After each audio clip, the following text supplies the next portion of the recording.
Hello everyone! So this is Edmond, Mindaros channel sang content creator at gumagawa ng mga tutorials katulad ng laptop, PC, troubleshootings, mobile device, troubleshootings at marami pang ibang klaseng tutorials na sinishare ko dito sa aking channel.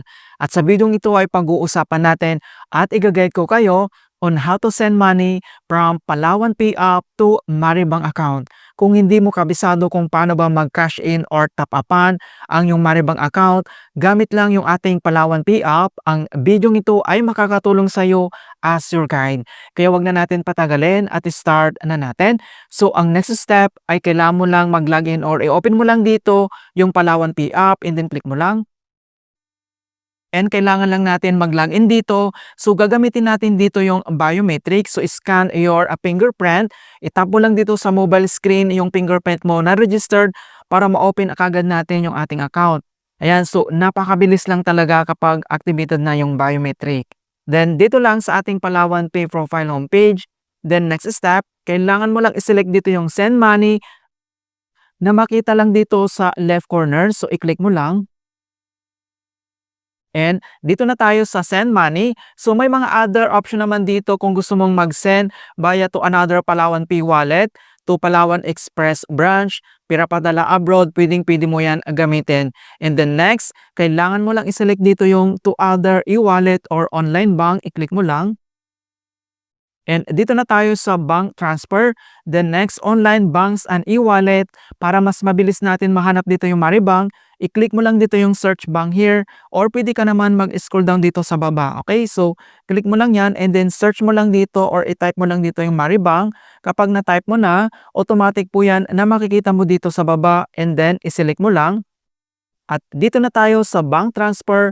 Transfer money from dito sa ating min wallet ng ating Palawan Pay account, then send to bank or e-wallet. Makita mo dito yung Maribang Philippines.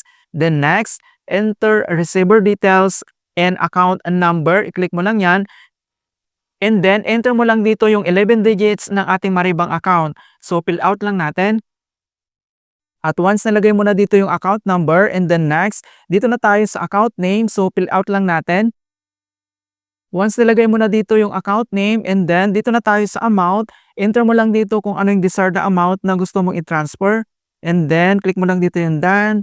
And then dito naman sa kanyang fee, so applicable po yan. So may bayad din to mga kaibigan.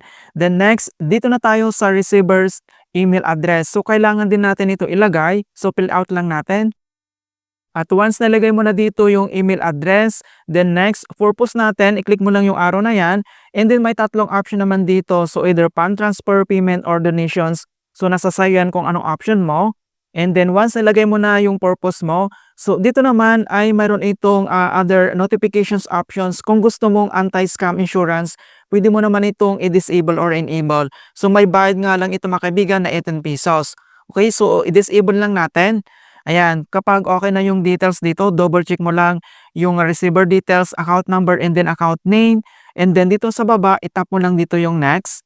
And then magpop up ito mga kaibigan, ito yung anti-scam insurance. So, select mo lang dito yung continue without protect padala or kung gusto mo naman, select mo lang dito yung I want to be protected, pero mo ay bayad po yan.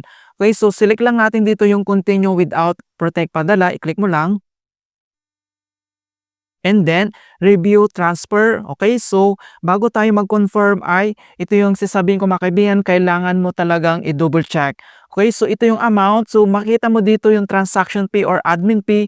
Mayroon po yung bayad na 5 pesos. So napakababa lang talaga dito sa Palawan Pay yung kanyang transaction fee. Okay, so dito naman kailangan ma-extra ka dito mga kaibigan na balance dahil hindi naman i-less dito yung amount kung magkano yung i-transfer mo kundi magdadagdag ka dito. Okay, so ito yung amount send to yung Maribang details natin, yung min wallet natin dito sa ating Palawan Pay app.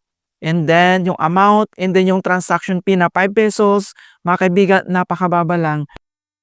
And dito naman sa baba ay may other details dito kung gusto mong gamitin yung rewards mo. So pwede mo naman gamitin kung pag may points ka na, so pwede mong enable yan para maka-list ka pa or get discount with your voucher, pwede mo naman yan mga kaibigan. And nandito naman yung pinakamahalaga, so may paalala dito mga kaibigan na kailangan mong basahin dito na kailangan natin tignan mabuti, okay? So lahat ng transaction sa ibang bangko e-wallet gamit ang InstaPay ay ma-credit agad sa receiver.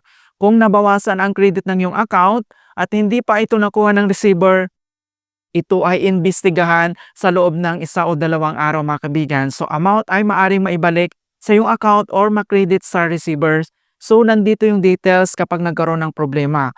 Yan kapag confirm na okay na siya. So dito lang sa top right corner, makita mo dito yung confirm, i-click mo lang. And then, kailangan lang natin mag-biometric authentication sa pag-transfer. So, scan lang natin yung ating fingerprint.